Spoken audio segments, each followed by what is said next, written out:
thank you all for joining. Per usual, it's your boy Hunter from Arbitrum here, community managing and space hosting. This time with the GammaSwap team. Uh, this is going to be a very, very, very exciting space.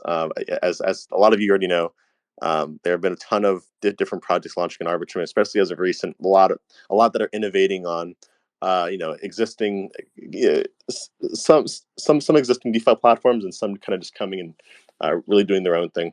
And I think GammaSwap is just one of the teams that we're really excited to speak with today, to see pretty much how they're innovating on the current AMM model and all that great stuff.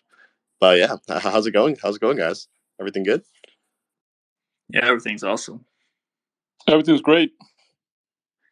Yeah, we're pushing today on the test net because it's a little bit delayed, but we think we should be able to get it out tonight. So that's pretty exciting. But yeah, maybe how we can start it off is I can give a brief introduction on myself because I know we want to talk about the team a little bit, and then I can let Daniel, who's our CEO and also calling in from the GammaSwap Twitter handle, to give a brief background on himself and why he came up with GammaSwap. So yeah, brief background on me. I'm the co-founder and COO, helping out with growth and operations.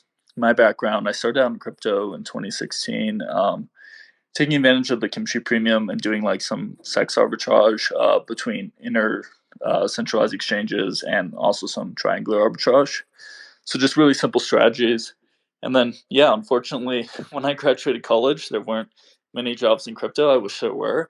So I kind of just started off in Web 2. So worked for a YC company that was doing billing management, and then another company that helped companies manage their software spend and usage. That got acquired. And then kind of went full tilt into crypto, trading for a while, working on some projects. And then most recently, I was at Figment. They do a lot of the proof of stake infrastructure in the space. I was helping out with institutional partnerships and developer relations. And I was actually judging a hackathon on behalf of Figment, Activate X Wormhole. And that's where I met the GammaSwap guys. And it was pretty appealing to me because I had kind of stopped LPing middle of this year, unless it was on like a new chain like Arbitrum or just really interesting like projects that had like strong liquidity mining incentives. So that was what appealed to me first, like a way to hedge impermanent loss. But then, as I kind of saw the long term potential of basically building a new AMM model that would be more scalable because it would be a two-sided volatility marketplace, that's what really attracted me. I felt like I'd regret it if I wasn't full time. So, been full time on the project since May. Yeah, if you All right. Daniel. Yeah. Yeah. All right. So just a quick background on me. I used to work as an equity trader in New York at a bank. I was in the algorithmic trading team. That was back in 2013, though, and that's also around the same time that I started trading cryptocurrencies on like my own, as a side hobby. Then 2016, moved to another bank, algorithmic trading also, and about 2016 also, that's when I left Wall Street and just kept on trading my own strategies. So fast forward to 2020, how I came up with GammaSwap is that I was providing liquidity in Uniswap because I had these long positions on Ethereum and Bitcoin, and I didn't want to sell them. Uniswap V2 seemed like an opportunity to make extra yield. So back then, the yields were pretty high, like 100, 1,000% APY sometimes, and also the gas fees were even relatively low. So that went on until at the end of 2021. No, the end of 2020, and then by then, end of 2020, beginning of 2021, there weren't that many opportunities anymore. So it was more of a question if providing liquidity was actually worth it. So I started researching into it. Try to understand better what's the expected value of providing liquidity in a place like Uniswap. Like prior to that, I was modeling it with Excel and trying to take into account the volatility, but it wasn't really much to think about when you're making like 1,000% APY. It's like 3% a day. So even if price moves 100%, that move will have to happen over a period of 2 days in order for you to end up having a loss. So it wasn't that much of a problem by then. But by end of 2020, beginning of 2021, there weren't that many opportunities anymore. So I researched this more, and I came to the conclusion that it was providing liquidity in Uniswap was giving you a negative expected value trade. So if it's a negative expected value, then if you do the opposite, then you're gonna come out ahead. Um, so yes, I wanted to do the opposite, but there's no way to do it. And I was living in New York at the time, so I couldn't even trade options. So I'm in Florida, and at the same time when I was moving to Florida, it was also throughout that time period in like middle of 2021. I was thinking about how to short liquidity in Uniswap, and well, I mean, the easy way is just to borrow it and pretty much short it. But there's no platform offering that service, and what it actually means to short liquidity in Uniswap. So I ended up I wrote a smart contract first, and just to see if there were technical difficulties with doing this, and there didn't seem to be any. And it's just that I guess everybody's mind was somewhere else, that they weren't thinking about this or at least there weren't that many people back then thinking about this problem. But by the time I unit tested the smart contract and tried to break it, and it seemed like it made sense. Like there weren't that many risks with it. And so some risks seemed like they could be managed. Started writing also Medium articles to get an idea from other people, get some criticism. So to see maybe I'm doing something wrong, not thinking about this the proper way. And also that's also around the same time that I was coming to the realization that this is like options really. You're trading volatility, and you're supposed to get paid for exposure to volatility, like risk. So so the yield should be related to that, not to the fees that you get paid trading, like commissions, for example. Yeah, so that didn't seem right. So then I started getting a lot of feedback from those Medium articles, and that's how I ended up getting invited to a hackathon to show the smart contract that I was working on. And yeah, so that's where we met Devin. At the time, a former coworker also joined me from like used to work with me at Wall Street. He joined me also for the hackathon, and that's also where we met another developer there who a pretty good developer who had previously worked in Facebook. And yeah, so we showed the product, people liked it, and wanted to work for it. So we've been working on it full time since then. That was in May of this year. I'd love to hear too that sounds like both you guys were relatively active LPs before you decided to do GammaSwap. Yeah, this was my full time job. I was actually pretty upset. The yields were pretty low back then. I wanted to trade options in New York, but then I couldn't trade options even. And also the fact that this thing was so underpriced, it made it so appealing. Like like it's like money there for the taking, but there's no way to access it. So that was like a big motivation to look into this. And why is this happening? Because it's totally irrational. Like the insurance market, for example, uh, they always make money because people are naturally risk averse. So implied volatility is always going to be overpriced. In Uniswap, you have the opposite, where implied volatility is underpriced. So that's something that's like an anomaly, and the only explanation for it is that there's no way for anyone to come in and buy volatility in Uniswap. So that's what's creating this whole problem in the market, and it's making it it's not priced correctly. And if it were priced correctly, then the token exchange mechanisms like DeFi would thrive much better, I think. And we wouldn't even need that many centralized exchanges for that reason. Totally hear you there. I guess I just find it funny how, 'cause I think Devin also mentioned that he also was like liquidity providing as well, no? Like before. Yeah, I was liquidity providing, but I was a little bit more of a degen than Daniel. So Daniel's like a really strong quant, and I just kind of saw cool projects and went in, and sometimes had a pretty understanding of the fundamentals and sometimes didn't. So I think we both have different perspectives in that way. But I've definitely done a lot of kind of like the really simple kind of like arbitrages, and we've even done kind of like some stat arb stuff. That's wonderful. It's just really cool how you guys can have two completely different backgrounds, but also kind of converge on like one project. So I think the obvious thing to ask here is, what is GammaSwap? Given all what you guys have just told us. Yeah, I can answer that question. So, the first iteration of GammaSwap is just a way to short liquidity on any AMM in any pool. So, that's Uniswap V2, V3, Balancer, Sushiswap, even new types of AMMs like Sudoswap. Anything that uses a constant product, we can short. And the reason why, I think, as Daniel was hinting, why you would want to use an AMM to short liquidity is one, that you wouldn't need an Oracle. So you could basically hedge your liquidity position or even long volatility, get payoff somewhere like calls and puts on basically any token. So, especially for like altcoins, like new projects that are super volatile, that could be a really profitable strategy. And then also, we think it'll lead to like more sustainable tokenomics because a lot of times like new projects will offer these really like inflationary liquidity rewards to help people compensate for the risk of LPing because they're exposed to a lot of volatility. Maybe the swap fees aren't there, and then also it's a new project like maybe they rug or the tokenomics haven't come out yet.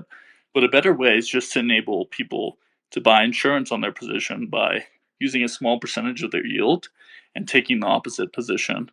And then also because like implied volatility is so mispriced, like this should be a cheaper way to hedge than other options or a cheaper way to long volatility. And then it's also more of a perfect hedge because you could hedge with like a short or a perp, but the delta of that's 1 to 1, while delta in AMM is changing. So you'd have to rebalance like very frequently, and it can become like super complex. And because those options are well priced, you have to give up a lot of your yield to do that. So that's the first iteration. I think we have two pretty big contrarian theses. The first is that one, all AMMs are options markets disguising themselves as DEXs, and two, that AMMs are inherently inefficient because people are selling volatility but being compensated in volume. And volume and volatility, they have some correlation. We backtested in AMMs; it was about 50% on average, sometimes as low as 10%, but especially for new projects, like a pretty weak correlation. And a better model is just to enable a two-sided volatility marketplace that'll enable people to basically new projects to track liquidity without offering super high inflationary rewards. People can hedge their exposure, which should just bring more liquidity in general, even to like some of the liquid pools like ETH, USDC, and then enable basically like new types of options markets. Basically, you could have like a liquidity layer instead of all these projects competing for liquidity. They can just use the AMM as liquidity and have different types of like options built on top. Very similar to like what we're seeing with GLP and GMX, but in an AMM. And we think that way too, we can have DEX fees that are competitive with CeFi because the trend in everything is for like fees to be computed to zero. You saw that with stock commissions in the 80s; they were like $45. Now with Robinhood, they're like zero. You're seeing that with gas fees because of great roll up technology like Arbitrum, and in fact, you're going to see that in DeFi. And if you don't see that in DeFi, it's hard to imagine us being able to compete with centralized finance. So this is a way where we could actually make DEX trading feeless. That's insane. And I think you mentioned a couple things there that may answer the question I'm about to ask here. But if there's anything else in terms of like how you guys are innovating on the current AMM model, I would love to hear more of that.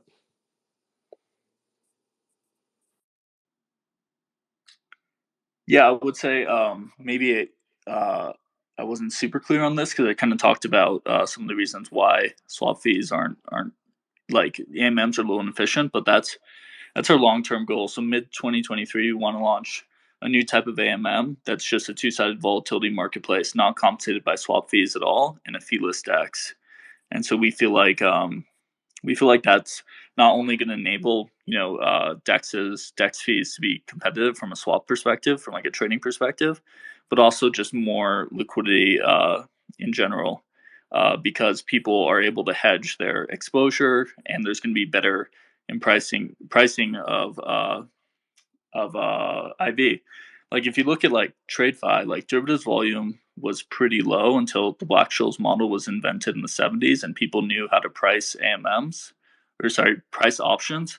And then now, like, derivatives volume is as high as spot or sometimes higher, and a lot of that's just used to insure like different positions, basically as insurance, but also because people now know how to price options. And I think that's a big thing in AMMs as well. Like, it can become pretty hard to like calculate your position, especially with like concentrated liquidity and JIT. It can get super complex. So along with I think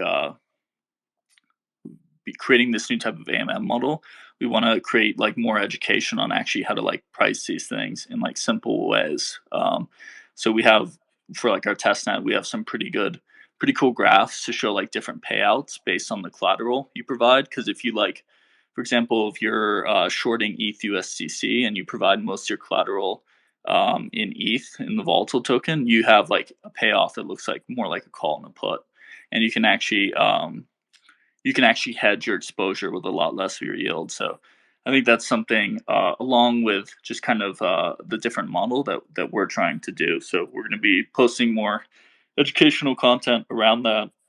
Hopefully, have kind of like a university series, and then also partner kind of like with thought leaders in the space on helping educate people so that they understand the risks going into this. But I think another thing as well is just creating an AMM. If we create an AMM that's more efficient in this way, and people are selling volatility and other people are buying it, we also think this is a way for retail LPs to be passive and still expect to be profitable on average. Because like since 1993, implied volatility has overstated historical volatility 83% of the days in traditional options, which means that 83% of the days selling volatility was a profitable strategy. And so if we can achieve kind of a similar pricing in AMMs, then retail LPs can be passive and expect to be profitable on average. So that's our real goal, is to, I think AMMs, it seems, are becoming more complex. In a lot of ways, that's a good thing. And I think we need to offer these types of products for more sophisticated investors, but we also want to enable, anyone to be able to market make and, more or less expect to have positive outcomes from that. Yeah, I just want to elaborate a little bit more on how we're innovating on AMMs. So far, the discussion about AMMs has been about improving slippage, trying to reduce slippage for traders, and that's something that's important. But it's not slippage is not really a concern to everybody. Also, it's only important if you're trading an order that's relatively large to the amount of liquidity available in the market. For a regular retail investor, which is what a blockchain would be mostly used if it's going to be used for trading. The slippage is not as much of a concern as it is commissions. So in the traditional finance industry, you had the market break into follow two different paths. One is the alternative trading systems like dark pools, for example, where they charge high fees but reduce slippage because they're able to aggregate a lot of liquidity that's hidden liquidity. Like people don't want to show how much they're buying or how much they're selling because they don't want to move the market. So there you can get filled without moving the market, but you're going to pay a high fee. And the other place is the public markets, like exchanges like NYSE, NASDAQ, where you don't pay you pay a fee, or you even get paid for providing liquidity there. Like you put an order, a market order that's passive, you're going to get paid if somebody hits you. So you can theoretically trade for free if you're trading there, but the downside is that everyone's going to orders, and they're going to adjust their prices accordingly. So you're more likely to suffer a slippage if you have a high size order relative to the rest of the market. So that's how we think the whole AMM space is also going to evolve, where you're going to have two different places like Uniswap V3, for example, where people can do JIT, and for that reason reduce slippage, but you pay a higher fee. Places like GammaSwap, where you can trade for free, but you're not going to incur high slippage if your order is small enough. Yeah, but if your order is very large, then you're probably better off going to Uniswap V3 in that case. But I mean, for most people, I mean, if a blockchain is meant to be for retail investors, really, I mean, if you're a high value investor, then like even in traditional finance, you're probably getting prime brokers from the investment bank. You're not going to E-Trade or anywhere like that. So so that's how I think we're also innovating on the space, where we're creating this whole new model for DEXs that didn't exist before.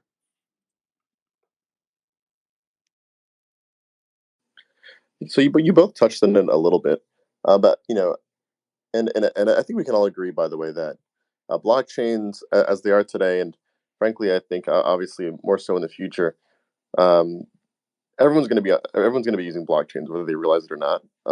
Frankly, I think the way we scale is through a more subversive way, where it's like you're using like an app that utilizes the blockchain. Some a thing where like you're not even realizing that you're using it, right? I think on that note, do you think that this product, obviously GammaSwap, is more catered towards retail versus institutional, or is there a world where it's really just kind of one or the other? It's a good question. I can answer that first, and then I'll let Daniel add some color if he would like.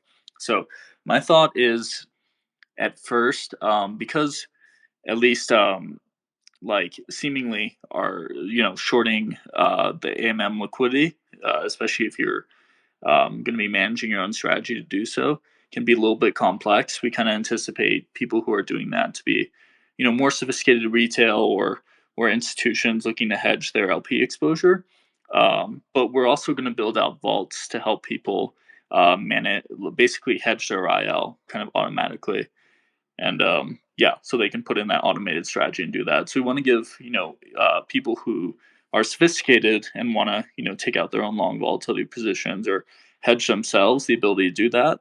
And then if someone maybe more retail or more passive wants to hedge their LP exposure but doesn't want to constantly rebalance their strategy or calculate what percentage of their yield they would need to do that with each time, they can just use one of our vaults. But I think down the line, as we were kind of hinting at, as we build our own AMM, that's going to be feeless, a little bit more passive when you're LPing, and then on the other side, we'll have actually like more traditional looking options, although perpetual. So it'd be like synthetic calls and puts that are perpetual, basically on any token. I think that's gonna attract people that want to hedge their bets, but it's also going to attract kind of like the Wall Street bets crowd, and I think that's going to be a great way to get retail in. So I'd say at first it's going to be more in maybe a combination, but I think long term this is going to be like mostly a retail facing product. Yes, just to add more color to what Devin was saying. Right. So we think that in the beginning, most of the people that are going to be using the platform are going to be more sophisticated investors. But I mean, down the road, the whole point of the project really, because it's on a blockchain, and a blockchain is meant to be used by lots of people that don't have to trust each other, which is not a problem institutions have. Then the whole point of the product is to become a retail product. So that's how we envision this product to be in the future, and that's also one of my goals is to make it as simple as possible that anybody can use it. And I mean, like you don't even have to be constantly managing your order. You can just you can just be passive in it, like ETFs, for example. ETFs made it passive for, easy for the retail investors to invest in the market since they can just be passive, and that's those strategies attract lots of liquidity. So we think uh, building it this way, a platform you can sell volatility like options market maker without actually having to manage your delta constantly, because the implied volatility itself is going to compensate you since it's a yield that pays over in perpetuity. Is something that's very attractive to a lot of our retail investors.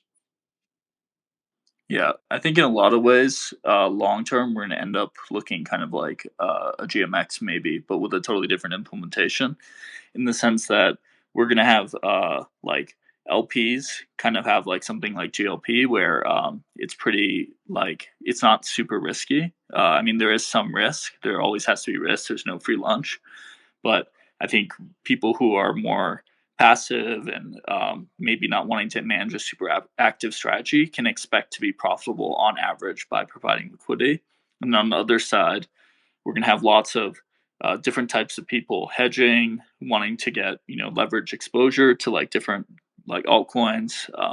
On the other side, taking out these like options, and I think there's also if this model like works well, this could also be like a central liquidity layer for other DeFi protocols because since we have that two-sided volatility marketplace, we can help with some of the mispricing of IV. Because if you look at like some of the option protocols right now, you'll have they basically try to bootstrap a lot of their liquidity, and they're doing really interesting things, but often the risks are heavily weighted to one side because the IV isn't priced well. And then you'll have like one side, for example, like the buyer of a straddle, like the buyers of straddles like totally sold out, and then the APYs to write that are super high because of the risk on each side. So I think if we have a liquidity layer that's like pricing it well, people can build like different types of options. So we'll have like, for example, ours that are perpetual because it's an AMM, but anyone could come and build like different expiries, build different vault strategies on top, funnel the liquidity into some completely different type of protocol, maybe even some innovation on like a lending market. So I think there's a lot of things that could be go with this, but we're trying to hopefully solve, I think some of those fundamental issues just with DeFi scalability in terms of pricing of IV, and then also like I would say like efficient like liquidity mining incentives. I love that, and I think, by the way, this is like the conversations like these is what makes me love just seeing kind of projects, and I guess to a certain extent like businesses being built on crypto, because there's just so many different routes you can go. And I mean, frankly, like making sure obviously, the project the project that kind of fulfills its initial goal is important. Let's say for example, making sure that like retail or institutional people can use it, but also like you kind of hinted at, like it's possible like at some point GammaSwap becomes kind of like this layer people can build on top of, right? And that's really only possible because we're using the blockchain for it. Um, yeah, I mean, conversations like these is what really makes me so bullish about DeFi, frankly. Yeah, exactly. And that's something that attracted us to the Arbitrum ecosystem because we're obviously huge fans of GMX, huge fans of a lot of the other protocols building on top, like Umami. And I think that's like that's something I've noticed about the Arbitrum community is how like strong it is and how collaboratively like the products build. And I think that's like we did the spaces earlier with risk finance. It's not launched, but they're planning to launch on Arbitrum and Umami. And that was the thing we were kind of saying is like the next step for DeFi derivatives is instead of trying to compete for liquidity and bootstrap that all on your own, I think we're going to see more composability because I think that's once we have like different options and liquidity for a lot of these different types of protocols, that's how we're going to bring in more people and basically help mature like the different products and the space a little bit faster. Totally agree. And I have to know too, because I mean, obviously, you guys are really doing something insanely different here. Like, who else is on the Gamma Swap team? And I mean, I guess obviously, like you guys met a specific way, but like, how did everyone kind of meet? Yeah, so I met Daniel, who's on the line now with us, the CEO, at the hackathon. And yeah, I originally came on as an advisor actually, but the more I learned, the more I wanted to join full time and helping out with all of the marketing and some of the partnerships and doing some of the helping out with some of the back testing as well. Or just basically the other areas where I could be helpful for. So yeah, Daniel's the CEO. He's been a quant, I guess, basically for almost 10 years, like a decade now. Part of that's been at different big banks, and a lot of that's been trading his own strategies, which I think is really cool because, yeah, I think a lot of the theory is important, but also experiencing these different types of protocols and firsthand, like seeing where some of those inefficiencies come in, and yeah, seeing the evolution of how these protocols have evolved over time is super important. So I think that's something that Daniel has that's really helpful. Is he's been basically in the space since the beginning, since 2013. And then we also have another co-founder who's a little bit younger. He's actually still in college, but taking a gap year and then potentially dropping out after that to work on it. And he did an internship at Meta and then one at Liberty Mutual. He's been helping us out a lot of the front end and some of the Solidity development as well. And then we had another person on the team as well that worked with Daniel at UBS that was helping with some of the Solidity stuff. So right now we're about I guess 3/4 people, and we're looking to expand the team pretty quickly. So we're hiring for quant, and then we're also hiring for Solidity engineer. So yeah, if anyone on the call feels like they would be a good fit and is interested, please feel free to DM us on Twitter or just submit those applications. And we're definitely interested in learning, like hearing more from you guys. That's insane. So that means that we're pretty much speaking with at least half the team right now. Yeah, we're still very small. That's insane. Wow. Well, okay. I think obviously we've heard a ton about GammaSwap. I think what I'm sure what a lot of people would like to know is when launch, and what can we expect on day of launch? Yeah, so testnet we should have today or tomorrow. We were gonna launch on Grelly, and then just because of the amount of like scripts we have to run the testnet, the amount of contracts we didn't have, it would basically take us like over a month with the faucets to get enough tokens to launch this. So now we're doing a private server, and we're changing all of like the deployment scripts and stuff. So that's what we were planning on launching last week, but that's what's been taking up a lot of our time. But we should have that soon. And then mainnet, we're hoping mid to late January. We're starting our audit now, so that should line up in time from the audit. But yeah, sometimes things come up, and I think it depends on how many AMMs we want to launch out of the gate. So we can definitely do like Uni V2 and Sushi out of the gate. For something like Balancer, for example, we'll have to build an adapter on that to detect the different smart pool contracts, and then of course for V3, taking into account concentrated liquidity. So if we launch mid to late Jan, it would be V2 and Sushi off the gate, and then we could add Balancer, and V3 maybe even within the first quarter. And then as I kind of mentioned, building some of those vaults out. That's a way to enable people to hedge automatically in our platform, but also a way for us to partner with other protocols. And since we can work with like any AMM, we can hedge IL and like VAMMs. So a lot of these new like protocols coming out, we can kind of partner with them to get more efficient liquidity provisioning, and then building out like some structured products with partners. And of course, that was something I said as about Arbitrum, because there's just seems to be a lot of innovation in the DeFi space here, and of course, just the benefits of low latency, which I think will help people in our platform because they can close out those long volatility positions faster and capture those gains faster. And then our AMM hopefully mid 2023, but when launch late January. Nice. Appreciate that little shill for us, by the way. Thank you.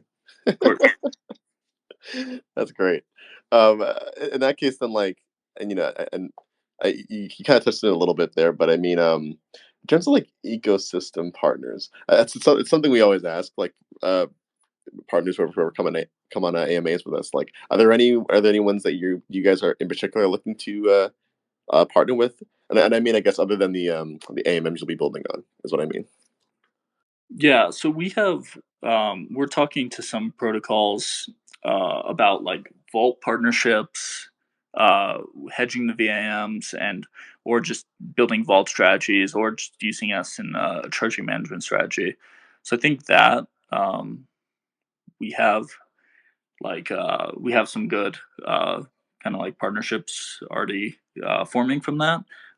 Where what I would find interesting is we don't have plans on building on expiries in our platform, but if a protocol wanted to build like expiries off of us, basically on different types of options, that could be really interesting because I know a lot of like TradeFi folks like to play around with that, and people from that industry have just traded like traditional options like that because I think it's just more familiar with them. They understand the risks and rewards of that pretty well, or have a strong trading strategy based on that, or even just arbing kind of those options with like centralized options like Deribit or other ones that are out there, or a little bit easier if they're expiries since it's more of a direct arb. So that's one that we'd be interested in partnering with. I think there are protocols out there that are doing that, but we haven't had any specific conversations on that. But I think that could be pretty cool if someone built that on top.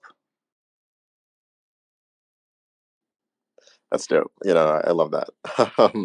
So before we do hit the community with any questions they might have, and I think I already see a couple people in the chat raising their hands. Is there anything else in your roadmap that maybe we can look forward to post launch that you didn't already mention? I know you mentioned a couple things, so I just want to make sure we're covering everything. Yeah, no, I appreciate that. I think we've covered pretty much everything. There's some really big things we're thinking about. I think that could really be revolutionary in DeFi, but we need to hone in on the implementation before actually like talking about publicly at all, since we're still kind of ideating like internally. But I think there's like more things we have in mind, and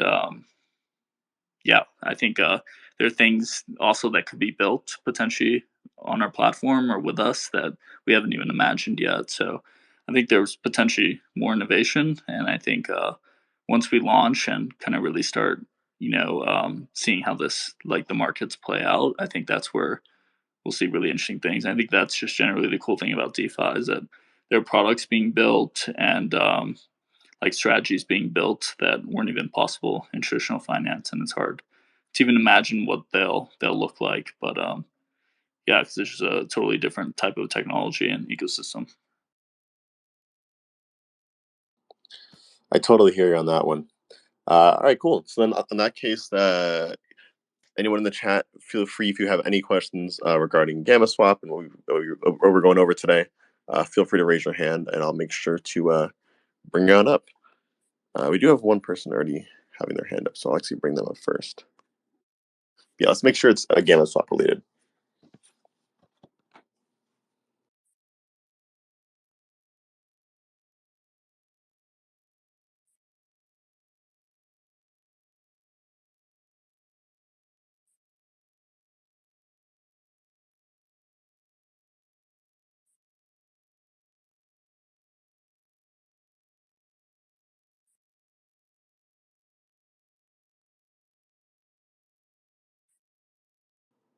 Waiting for. Oh, they just left.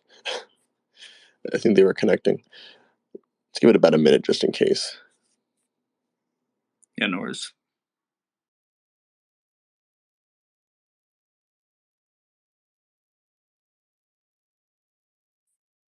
All right.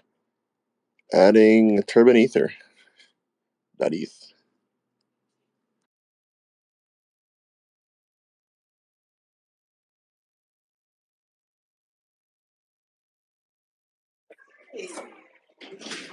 Hello, can you guys hear me?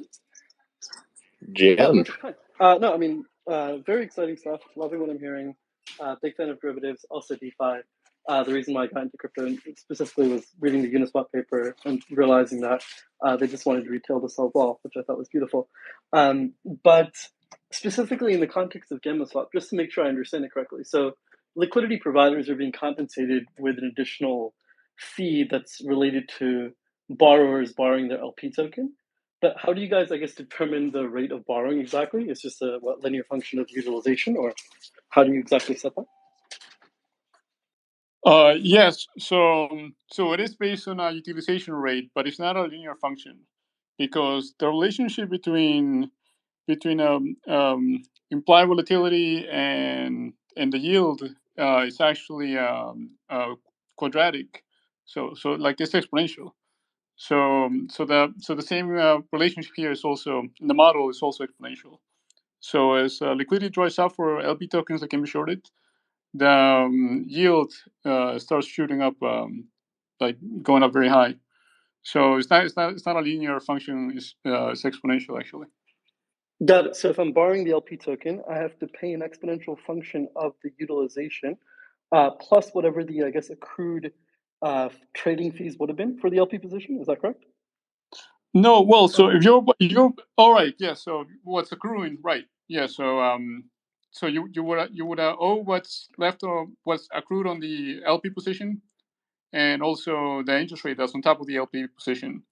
And it would be different depending on if you have a market that's like GammaSwap's DEX, for example, is not supposed to charge any trading fees. So then the function would have different parameters for the interest rate, since you no longer have to pay the trading fee.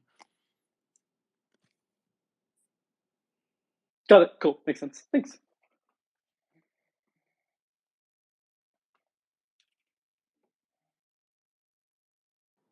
Thanks for coming up. Let's see if we have anyone else with any questions raising their hand.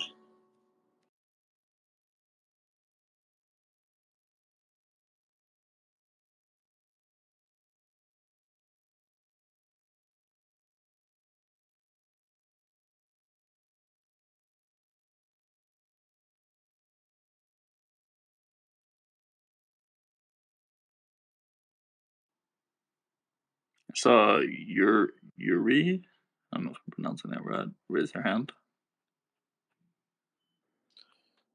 Oh yeah, let me see where. Could have been another emoji too. Oh, that's actually a good. Okay, it's a good distinction to make. Okay, make sure you request to speak. That's what I meant by raising your hand, guys. If you raise your hand in the emoji, I'm not going to see it. Yeah, good call.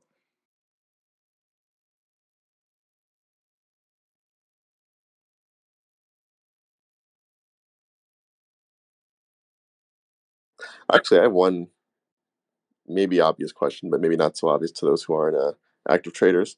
Why GammaSwap? Like, why the name? Oh, all right. Yeah. So it's related to gamma is the second derivative of the value of the option, the price of the option with respect to price of the underlying in the Black-Scholes model.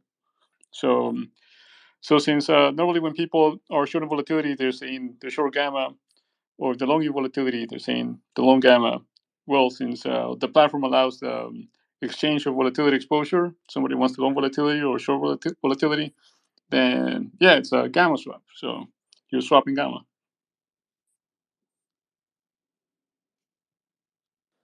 Love it. On that note, Turbanetha is coming back up.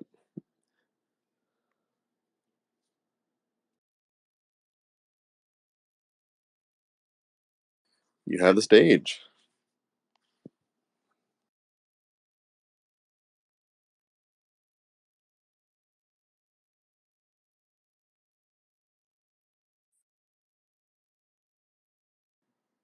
Turbanetha, you there?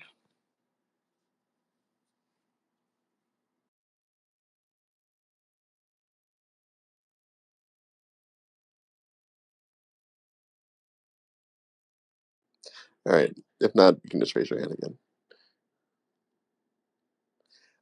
Just in case, for some closing notes, for those who do want to participate in GammaSwap, or from a contributor standpoint, or even just join the community, how would one go ahead and do that? Yeah, that's a great question. I would say just joining our Discord. That's where we update people on Twitter, but that's where I think it's easiest to actually ask those questions and talk to other community members. So initially, I think that's the best way to join our community. And yeah, when we do launch our testnet, which should be this evening, hopefully latest tomorrow, we're going to create a channel in there where people can add their wallets. We'll send them tokens and actually participate in the testnet. So you'll definitely want to be a part of the Discord if you want to try the testnet. Awesome, yeah. Yeah, I'm definitely gonna join it right now, just so I can do the little testnet stuff. Oh, here we go. Okay, before we end off, let me bring up this last person. See if they have anything for us. Four Cards Capital. Hey guys, quick question. You got the stage. So is there already some demonstrated demand for longing volatility on a lot of these pairs? And if not, where do you think the demand will come from? So I guess where I see the demand to long volatility is basically when people buy options to hedge, because that's anytime you buy an option, you're essentially longing volatility. So I think there's already demand there, and if you look at like some of the other options protocols as well that sell like these long straddles, a lot of them are sold out, and I mean, not even taking those things into consideration, like there's a basically more demand to long volatility in traditional finance than there is to sell it, and that's a less volatile market than crypto. So, I think is there demand to long volatility? Yes. I think the more difficult question is this the right implementation, and how can we build the easiest and most straightforward way to do that on top of the AMMs? I don't know if there's anything else you want to add to that, Daniel. Yeah, well, so just like you were saying that there's more demand for long volatility. So no, the thing is that normally implied volatility is higher than realized volatility, and that's not an anomaly. That's like a natural state of the world in which people are naturally risk averse, because you have to be risk averse in order to stay alive, pretty much. Like you can't just be risk seeking, otherwise you'll have a short life. So for that reason, then there's always going to be more demand for insurance than there is selling of insurance. So if demand for insurance, buying insurance is pretty much buying volatility. You're buying the probability that the bad scenario is going to happen. So for that reason, I mean, this is normal, expected for there to be more demand for volatility. So if you have a market like AMMs where volatility is underpriced, then that's an anomaly that can be a natural state of the world. That has to be related to just a market structure not being properly built, and that's the reason why that's what we're trying to fix. Awesome. Thanks, guys. Of course, yeah. Thanks for the question.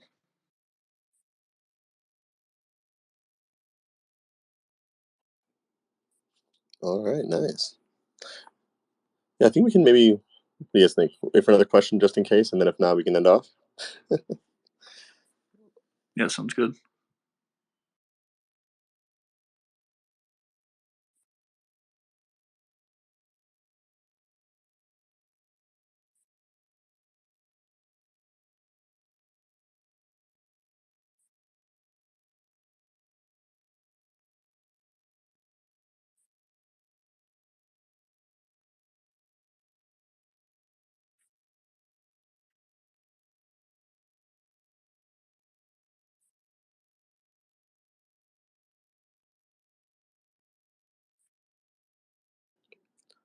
All right, yeah, I think we can probably end off here then. If anyone does have any questions, they can probably just jump in the Discord, right?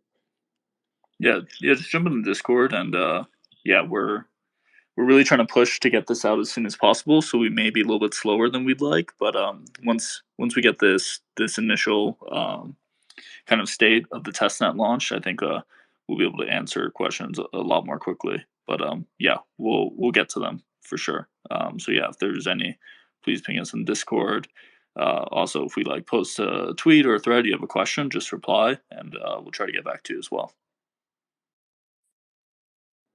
Awesome. Well, with that being said, I really appreciate you guys for coming up today. Appreciate you educating us on GammaSwap, and we look forward to you guys launching. All right, thank you. It was a pleasure being here. Yeah, thank you for having us. Likewise. Have a good one, y'all.